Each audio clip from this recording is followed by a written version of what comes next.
everyone. This is Coach JR Viterbo from 1PhysEd.Ph. And of course, I'm excited today because this is another opportunity that 1PhysEd will be bringing something, of course, an opportunity to engage, an opportunity to discuss matters related to physical education, sports, fitness, wellness, and dance. And of course, we all know that for the past months, of course, we have more of an on-site activities, but of course, we would like to inform the community with the latest happenings at mga pinaka bago na mga activities natin here in 1PhysEd.Ph. And nakaka-excite because of course, for the past months, we lessen more of online engagements or more of on-site because we know that most of our teachers are really busy. But we are here, we are back, and we are excited and ready to be engaged once again with opportunities that we can offer for the community. So our friends in Luzon, Visayas, and Mindanao, once again, we are so happy that this time we're gonna be having more opportunities to learn as one community, to share stories, build network, and find possible ways on how can we further improve our practices in the field of physical education and of course to the other related fields of PE.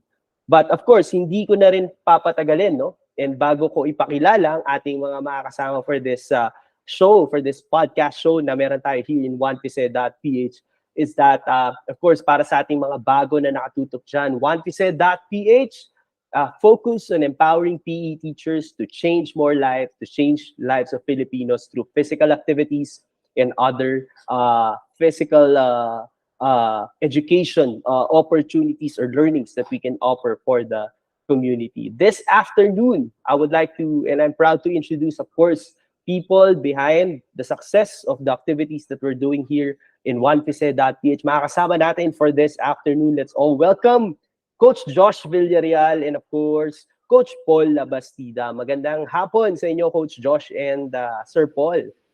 Yon, of course. No, Magandang araw! wow. Welcome back! Yon, no? And syempre, di ba, mas masaya ang usapan natin for this show, no? For this episode kung meron tayong makakasama and we're happy that Coach Josh and Sir Paul is here. So syempre, no, magsisimula yan sa kamustahan. How are you, Sir Coach Josh, so far, no? Kasi syempre, medyo limited lagi ang yung opportunity sa ating mga online episodes dati. Kamusta naman ngayon ang iyong journey as PE teacher and ano bang latest about you? Okay. So, well, summer vacation ngayon sa school na pinapasukan ko. So, first of all, enjoy time with the family. No? So, yun naman yung gusto natin. No? So, most of the time, nasa family. Pero of course, may mga iba't iba tayong mga ginagawa pa rin. Like, for example, we're still involved with the floorball, no? So later siguro, Coach, we can discuss about Pilipinas Floorball Movement, no? Isa sa mga pinagkakabalahan natin. At the same time, of course, may bagong appointment sa school na, may calling tayong panibago na kailangan nating tutukan. So, sana magawa din ng maayos yung bagong appointment na yan. No? So, yung mga bagong happenings niya. Pero so far, minamaximize pa yung bakasyon kasi sayang, no? Kasi this coming next week yata, next week, pasok ka na, Coach Jay. So, maximizing the vacation. Yun yung priority ngayon. Yes, of course, congratulations, Coach Josh. And I'm very proud that once again, you're gonna be holding an administration post, no? Leading us, even I myself, nililid ako ni Coach Josh, no? Sa aming team in Lasal Sobel. Kaya we're very excited for the coming year. Good job, Coach Josh. How about, of course, ang isa sa masipag talaga sa 1PhysEd.Ph and the reason why PRC matters is very easy to accomplish or to work on. Of course, Sir Paul, kamusta ang iyong what's the latest about you? Ano bang chika about you? Well, after po nung convention po natin, sobrang daming nangyari. Kasi sobrang daming opportunities din yung nilook forward natin. Since balik na tayo sa face-to-face classes, though in our school, we're still in the blended modality. We're having online classes and we're having we're trying to have our face-to-face classes. Siyempre, yung mga activities, pagdating ng January, biglang nag-boom agad lahat. Yes. So, medyo naging busy tayo dun sa part na yun. At this time, tapos na yung mga commencement exercise namin, mga graduation ceremony. So, kakatapos lang po.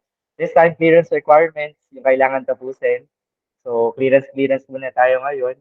So, para for the following school year, ready na lahat. Ready na rin yung mga teachers natin. So, ayun lang po.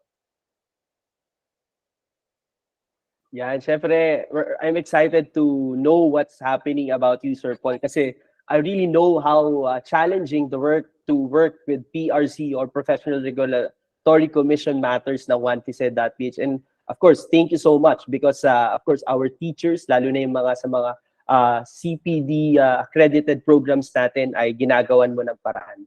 All right, bago tayo magpatuloy, of course, once again, we are here in 1PhysEd.Ph podcast. And of course, kasama natin ngayong hapon si Coach Josh and si Sir Paul sa isang kwentuhan, chill na kwentuhan. But of course, this is a way to connect to our PE teachers. And kamusta? Once again, sa ating mga PE teachers, coaches, mga BPE students na kaibigan, Luzon, Visayas, Mindanao, and around the globe. So, eto na. Alright. So, ito na yung exciting na part, of course.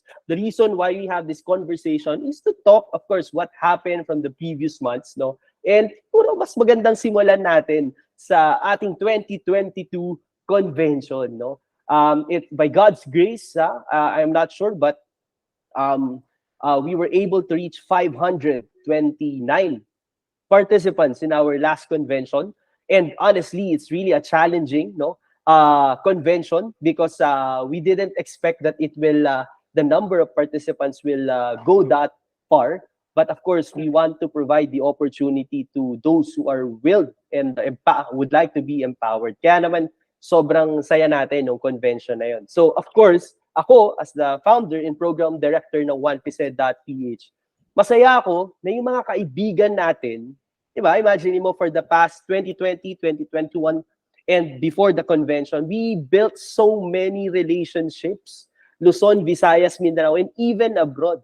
And you will see them in the convention, in flesh. Na-meet natin, Eji from Region 7, from Tacloban, Sir Paul Lora, na-meet din na, si Eji pala, Sir Paul, wala sila sa convention. Na-meet din natin yung mga ka-chat lang natin, minsan sa messenger, no? Nag-update sa atin, din na-meet natin sila in flesh. And I am so happy that they recognize and appreciate the work of 1PhysEd for the past 2-3 years. Pero syempre, mas exciting kung yung experience din coming from Coach Josh and Sir Paul. So unahin ko naman ngayon si Sir Paul. Sir Paul, alam natin that the convention, any activity, wala naman talagang perfect. So can you just shortly just share to us what are the victory or wins that we made and ano mga naging challenging and ano naman yung mga naging solution natin? Of course, I'll take the positive part, yung marami tayong nakuha na participants at that time. Because at the beginning, medyo tayo sa administration po, medyo kinakabahan tayo kasi parang ang bagal ng dating ng pasok ng mga participants natin on our initial registration. Pero nung pagdating na, malapit na yung ating convention, tsaka biglang dumagsa. So, at that time, syempre nakakatuwa kasi meron din palang portion na ina-acknowledge nila yung pin-repair nating program for them. And of course, siguro nandun na din yung excitement na bumalik tayo sa face-to-face, no, with the teachers. Kaya nung araw na yun, nung nakikita na natin isa-isa dumadating yung mga tao, syempre, nakakataba ng puso na ibig sabihin, they give value, just like what you have mentioned, Coach Jing, no? Na they really give value to what we are doing. And imagine for the whole year, no, we have come up with different series in sports, fitness, and dances. Na nakikita lang natin sila online, pero nahandle na sila right there and then sa harap natin. So nakakatawa yung bagay na yun. And of course, syempre, ang nakakatuwa dun sa prepare natin for them is hindi siya yung conventional type. Not Yes, the yeah. conventional type I that remember is, that word now. yes, and hindi siya yung, kumbaga, parang typical na nakikita ng mga teachers natin na Exactly. there would be speakers and then that's it. So sa atin, we really involve the teachers into movement, which Yes. they really experience right there and then. So yung isa sa mga nakikita kong highlight sa activity natin na talagang it's out of the conventional seminar or workshops na attend nila. And of course, katulad nga po nung nabanggitin nyo, meron tayong mga challenges na Mhm. na Yes, naranasan definitely. magkakaroon. First is do sa registration. Dahil nga hindi Yes. natin in-expect yung Dagsa, volume. grabe, yeah. Dagsa talaga po ng tao, sobrang dami. Kaya dun pa lang sa registration, parang medyo nag-clog na yung mga tao. And then some of them were not able to attend the preliminary sessions. So but then, no, there are a lot of feedback given by the participants. So meron doon mga constructive responses wherein they really give an honest review of what we have given them. At ang Yes, yeah. nakakatuwa doon, despite of the challenges that they have experienced, marami pa rin talaga yung nagpakita ng Exactly. Yes. appreciation. Yes, Marami pa yes. rin yung nagpakita or yung nagbigay ng mga magagandang Mas words. madami. I've seen the Sobrang record, dami yeah. po talaga. Opo. And since we have consolidated all the responses and we submitted that to the PRC, wala pong filter yun ha, wala pong filter. Lahat Yes. po. Yeah. Lahat po ng mga constructive criticism na binigay po nila with our program and even all the positive remarks were all submitted to the PRC. Siyempre, kahit ganun, tinatanggap natin lahat kasi doon naman Yes, tayo definitely. mag-i-improve eh. And to Exactly. note, Yeah. yun po yung unang-unang beses natin na magbigay na That's the face-to-face first. na Yes, na I agree with you. seminar or workshop with them. And majority of the feedback they have given are all positive, no? Dun sa mga criticism na ibinigay nila sa atin, of course, yun yung stepping stone natin para makapagbigay pa tayo ng mas maganda Yes, you are sa right. atin. So, Wow. yun po yung mga bagay na nakikita ko at na-experience natin talaga totally on our first face-to-face convention. Wow. It made me uh, able to remind what happened in part 1, day 2, day 3. Yung talagang pag pinag-usapan natin siya, babalik. Pero shout out kay Chok ng University of Santo Tomas Senior High School because when I was invited in UST, talagang honestly sinabi niya sa akin yung feedback niya and yung naging constructive siya. And sabi ko naman is that's what we need. Because of course, hindi lahat ng programa is perfect, but we learn from it and of course we recognize na ang ating mga kapised, no, mga ka-1PhysEd talaga is they are trying to work with us. Hindi kasi ang success, sabi ko nga, di ba, on the stage, the success of the event do not depend to Coach JR, to the workforce, but to all of us. But those words, talagang nakita natin that the fun, the excitement, the joy is there, which is, of course, part ng ating core values in 1PhysEd. Yeah. Siyempre, kung natapos na si Sir Paul, nagbigay na ng kanyang insight, siyempre, the man behind what you see in the screen sa ating convention, no? Coach Josh, how's your experience in the convention? No, Coach, sobrang overwhelming. No? I agree with you and Sir Paul. Number one, we've learned a lot. We're not perfect, no? And it's very unconventional, no? Yung convention natin, no? So, I'm very proud, no, dun sa naging programa kasi it's, for me, para siya naging festival of physical education, eh. So, first time ako, personally, first time ko nakita na lahat ng dance teacher dance together, enjoy Yes. the music, sharing their skills to one another. Tapos at the same time, sa labas naman, people are laughing because of Philippine games, no? I mean, celebrating yung traditional games natin and a lot more, no? So, kumbaga, it's a venue for given for the PE teachers to, Yes, not just definitely. to learn, but of course to share what they have. Because sabi nga natin, no, we don't just give learning, we learn together as a community. And yun yung Exactly. nangyari during the convention, no? Very fun, no? But of course, di natin matatanggal. Meron talagang mga errors, mga flaws. True. Pero Yeah. I think it's given, no? And for us, of course, we've learned from that. That's for sure, no? Yes. And we don't stop there. That's what one thing for sure. We won't stop there. We will continue. We will give. We will learn. We will give good service, no, to correct these errors. This for me, Coach JR and Sir Paul. These errors are minors for me, no. Okay? Kasi for me, ang pinaka-importante is yung holistic ng The program, totality. Yeah. the totality, the camaraderie, the Yeah. fun, the learning, the experience, no? So yun siya you know? And of course, very overwhelming din kasi sa trust ng mga tao. Exactly. Yeah. Parang they give you their trust right after pandemic. Everyone is very excited and they want to participate in To one look festival. forward for the next. Yeah, that's what they're saying, right? Correct, no? So, again, ako, now, I'm very excited for the next one. Yon. Diba? Yeah. Of course. Kasi Of course. if we have, let's say, a good experience on the first one, yet we learned what more can we give, no? Sa second convention Second. Yeah. natin. And doon ako na-excite, no? Sa mga pupunta, of course. No? Doon Yes. ako Yes. na-excite, no? So, Yes. yun. So, very, very good experience, no? So, yun Yes. siya. Yes, alam mo, Coach Josh, isa lang yung with what you've shared to us, no, isang bagay na napakahalaga sa akin is yung intimacy na nandoon ka talaga sa convention is something na makapanindig balahibo. You know, especially the way Benguet State University, headed by Dr. Marlon Tabdi, no, the routine at the end na pinainom tayo ng traditional na wine nila, no, it's very remarkable seeing the camaraderie, the unity, the bond as a community is needed for us to grow. Kaya nga, napaka-importante that we always find to share our story. Di ba? Sabi nga sa atin ni Coach Nolly, the story matters.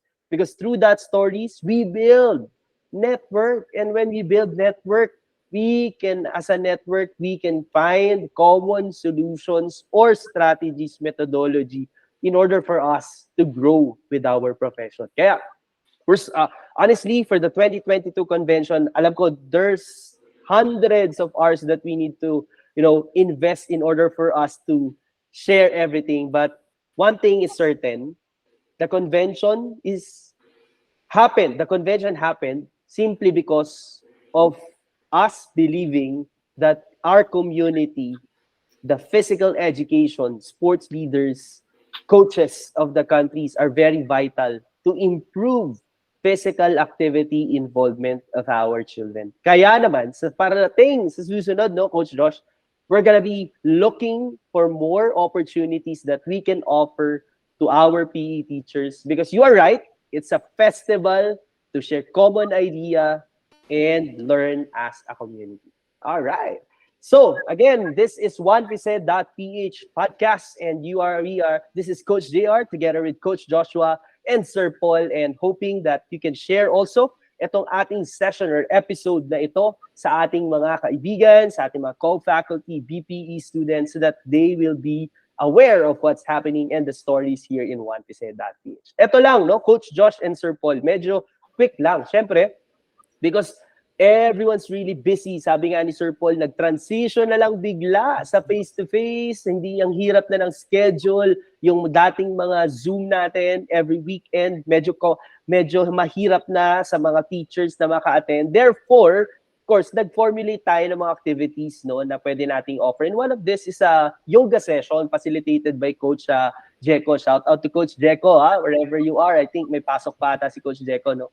And just to share with you, that we are so blessed that the International Organization for Health, Sports, and Kinesiology is really helping and supporting us to offer opportunities and physical activities, not only for the youth, for the children, but also to all individuals in all walks of life, for them to experience. And just to share with you, yung ating yoga session nga, nagkaroon tayo ng couple of sessions, no, headed by Coach Jeco, and we see, no, na talagang ang ating mga participants is really looking forward to the session. But kayo, Coach Josh and Sir Paul, if I'm gonna be asking you, no, sa tingin nyo, these activities like the yoga session, include na natin yung isa. Nag-conduct din tayo, Coach Josh, ng floorball session. Siguro si Coach Josh sa floorball, mga on-site. Si Sir Paul naman sa yoga naman, online. I think how do you view these activities? Is this something relevant? Is this something that 1PhysEd should really continue and, have more or produce more sessions of this? No? Do you think it's something that we should continue? How about your thoughts on this? Let's start with Sir Paul. For me, of course, Sir Jay, nakikita ko na relevant pa rin siya. Kasi itong ginagawa natin would really connect to all the PE and health teachers. Kasi most of the time, yung mga seminar or workshop na napupuntahan nila, this is integrated with other subjects. Or sometimes, may kahati sila. Mhm. So, they cannot really express themselves. They cannot really Exactly. share totally their experiences because sometimes ang kasama nila, gen ed or major subjects or other subjects, no, na merge dun sa math area. So, medyo mahirap pakiconnect Mhm. to those people na medyo hindi naman talaga inclined dun sa tinuturo mo. When in fact, sa ginagawa natin, and our target participants, Coach Ray and Coach Josh, syempre, mas nakaka-blend sila, mas nakaka-express sila ng sarili nila, at mas nakaka-relate sila. I have experienced this one time. One of our participants tried to ask another participant, paano mo ginigradean yung pag-yoga? So, Mhm. kasi may mga structure. Paano kung hindi flexible yung bata? Paano gagawin mo? So, I think this is still relevant na kapag ka nagkakaroon tayo ng sessions sa ganito, and then people or our participants are trying to connect with other participants no by trying to know paano mo nga ba ginagawa yung ganitong klase ng pagtuturo or paano mo nga ba ginigradean yung ganitong klase ng activities. So, I believe it's really relevant. So, push tayo dyan. Tuloy Yun. lang natin to. Yes. Yeah, thank you for that insight, Sir Paul. You know kasi, tama no? Sometimes we get speakers who overwhelming ang credentials, no? But sometimes when we get speakers who are, sabihin na natin talaga into university level, sometimes the difficulty is to address a particular concern in the field na hindi naman niya area talaga na tinuturuan, like the grade school, the junior high school, the senior high school. That's why a regular teacher, no, na talagang nakatutok on that particular level is something that's much more that can offer stories and best practices. Kaya push. Thank you, Sir Paul, for that. How about Coach Josh? I know that you are also working with me in Philippine Floorball Association. So shout out sa ating floorball community. What do you, sama na natin yung Pilipinas Floorball Movement. Overwhelming. We've been to Mimaropa, Region 4. We conducted Filipinas Floorball Movement in Region 4 in partnership with Philippine Floorball Association. After that, we went to Tacloban, okay, another session. And we went just recently in Legazpi City for the Region 5. So tatlong regions ang binisita natin, Coach Josh. Can you tell me your insight or, what can you say about the program that we're doing together with the Philippine Floorball Association? Well, actually, Coach Jay, no, actually, it's an honor din na ni-recognize yung 1PhysEd, no, as a partner ng mga, like for example, Philippine Floorball Association, no, to reach out to this, to PE teachers, to PE students, no. Ang ganda rin kasi na parang we are being the channel, no, for this new sports to get recognized to different parts of the country, no, because of course the 1PhysEd being known nationally, no. So na-utilize natin or yung purpose natin as a group or as an organization to help this The sport grow, yeah. to help this sports grow to different parts of the Philippines. And sobrang actually to be honest, no, medyo ang saya ng experience ng dinadala mo yung sports sa bagong lugar at nag-enjoy sila. Exactly. No? Exactly. So, across ages, mapabata, mapatatanda, mapa-teacher, mapa-estudyante, mapa-admin, mga faculty, all of them enjoyed the game. No? And of course, yung travel, of course, the culture, Yes. we tend to visit some places. Well, di na tayo nakakapaggala kasi syempre tight yung ating schedule. Yes, the schedule's tight, So, yeah. the fact that we went to different areas to expose new sports to them or to teach these new sports yung floorball nga is also for me medyo fulfilling as a PE teacher, no, na you tend to bring a sport in a different regions in the country, not just in your classroom. Yes, No? exactly. So yun, hopefully of course hindi lang floorball yung ating Yes, yeah. That's our goal. parte ng Pilipinas, maybe siguro yung mga iba nating mga naging Partners. partners, no, sa 1PhysEd, no, ng mga new sports, maybe we can also help them. And we are so much willing to do that, of course. Yes, you are right, Coach Josh. Talagang we're setting the benchmarking lang naman through floorball. But that's our goal. Kasi ang atin naman sa 1PhysEd is to provide more opportunities or mediums na pwedeng ma-enjoy ng mga students. Of course, through the teachers that will be learning the sports like petanque, like Yes. round net. Ang dami, sobra. There's so many new sports na pwede nating i-venture, na pwede nating ma-improve. Yun naman ang goal natin, ang health and fitness ng ating mga bata. And Alright. Coach Jay, at nakaka-excite yung opportunity na yon, no? Nakaka-excite yung opportunity na yon na we can bring different sports around the country. No? Not only sports, Coach Josh, of course, we are now recognizing also dance, Yes, yes. recreation, fitness, and so on. Yan. Okay, grabe, no? Parang di natin namamalayan yung oras, pero talagang kapag tayo ay nakapag-conduct na naman ng session na to, hindi parang kung pwede lang talaga mag-extend, no? But again, for those who are just tuning in, this is Coach JR, Viterbo from 1PhysEd.Ph together with Coach Joshua and of course, Coach Paul here in 1PhysEd.Ph podcast. And of course, kindly share in this session para of course ma-reach ng ating mga kapised pa dyan. So last na lang, no, mga kaibigan at Coach Josh, Coach Paul, no, what's next? That's the biggest question, no? Parang essential question. What's next, di ba? Or how can we go further to break the limits and to go beyond? That's our motto, right? So of course, ako as the founder and program director, I'll be honest that I've been busy for the past months, no? And of course, isang blessing dyan yun na nagkaroon tayo ng pagkakataon to play for the national team, to be part of the of the officials and of course an athlete in the Southeast Asian Games, and blessed tayo na nakuha natin silver, no, first time in the history ng Southeast Asian Games. But of course hindi ko makakalimutan ang mandato natin sa 1PhysEd.Ph. Therefore we would like to start, no, as the coming weeks we're gonna be rebuilding our linkages, no, to reconnect again, and at the same time yung ating mga linkage sa iba't ibang schools, iba't ibang regions, iba't ibang mga advisors natin. I-check ulit natin yan. But of course, yung pinaka-exciting part, no, syempre, yung itong podcast na to, hindi na to hanggang ngayon. This is just a start because we're gonna have more stories to share every month, no, every week kung kaya, no, na at least twice or thrice a month makapag-release tayo ng episode natin. And yung pinaka talaga and super is of course the 2023 convention. So gusto niyo na ba malaman onte ano ginawa ni Coach JR starting February, no? So Coach Josh and Sir Paul, for the past months, what I did is to look for partners. And thankfully, maraming nag-respond. At, you know, during the convention pa lang, marami na nag-i-invite na doon daw gawin sa Iloilo, sa Zamboanga, sa, I'm not sure if this is in Davao, no, na sila yung maging host ng ating convention. But of course, we're trying to learn everything, ano ba yung best, no?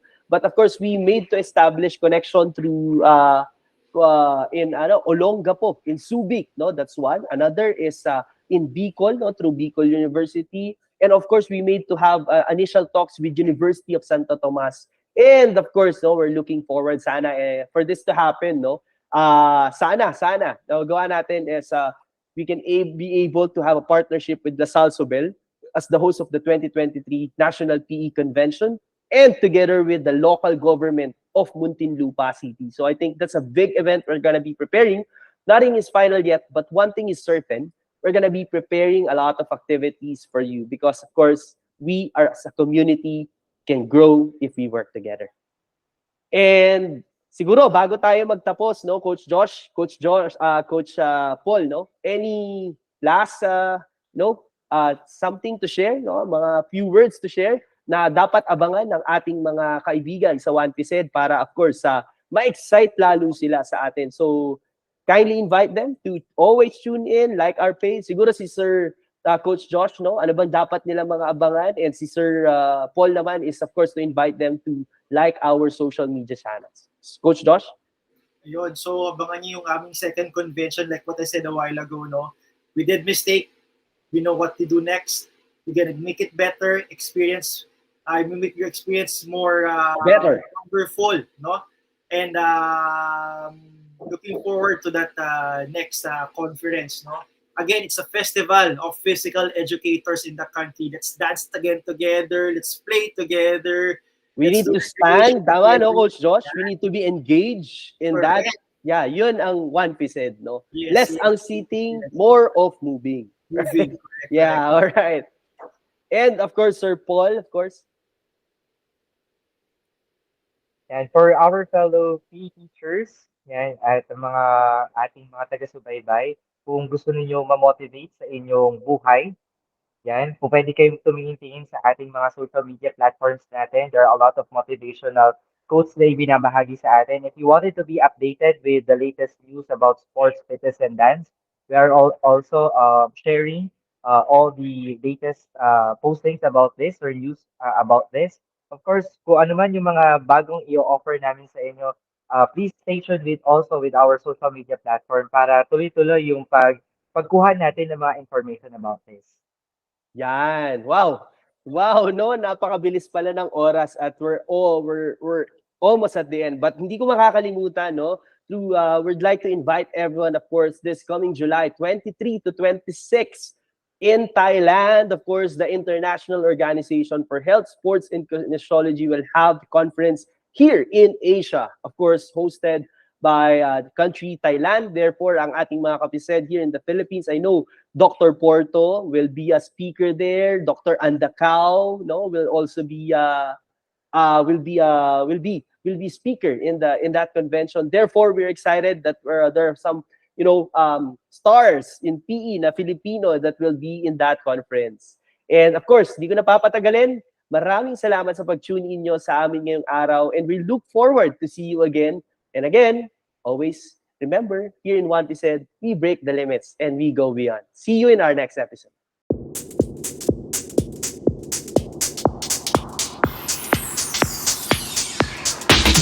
Break the limits. Go beyond.